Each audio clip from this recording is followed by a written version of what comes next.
ఖమ్మం జిల్లా కిస్టారం మండలంలోని అంబేద్కర్ కాలనీ వాసులు చేస్తున్న రిలే దీక్షలు 11వ రోజుకు చేరుకున్నాయి. సింగరేణి కాలుష్యంతో అంతుచిక్కని వ్యాధులతో మృతి చెందిన తమ కుటుంబ సభ్యుల చిత్రపటాలతో ర్యాలీగా వచ్చి నిరసన దీక్ష చేస్తున్నారు.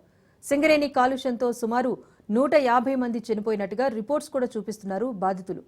సైలో బంకర్ అనే వ్యాధితో చనిపోతున్నారని, ఇప్పటికైనా ప్రభుత్వం తమ సమస్యకు పరిష్కారం చూపించాలని బాధితులు కోరుతున్నారు.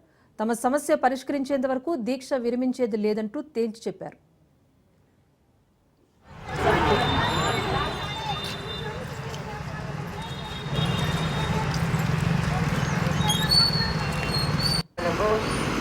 గ్రామం తరఫున మరియు అంబేద్కర్ నగర్ తరఫున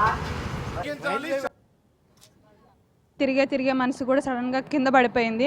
హాస్పిటల్కి తీసుకెళ్ళడం వల్ల ఎక్కడ అని చెప్పేసి అంటే కిస్టారం అని చెప్పేసి అన్నాము.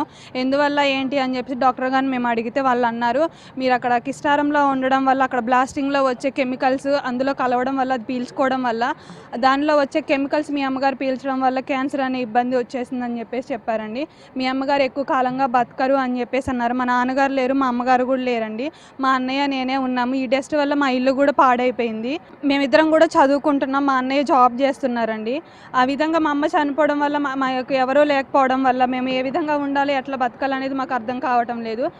ఈ బంకర్ వల్ల, ఇందులో నుంచి వచ్చే డస్ట్ వల్ల లంగ్స్ ఇన్ఫెక్షన్స్, అలాగే వాటర్ పొల్యూషన్, గాలి పొల్యూషన్ కూడా అవుతుంది. గవర్నమెంట్ ద్వారా కానీ, ప్రతి ఒక్క అధికారుల ద్వారా కానీ ఈ బంకర్ అనేది తీసివేసి మాకు పునరావాసం కలిగించాలని ప్రతి ఒక్కరిని కోరుచున్నామండి. తిరిగే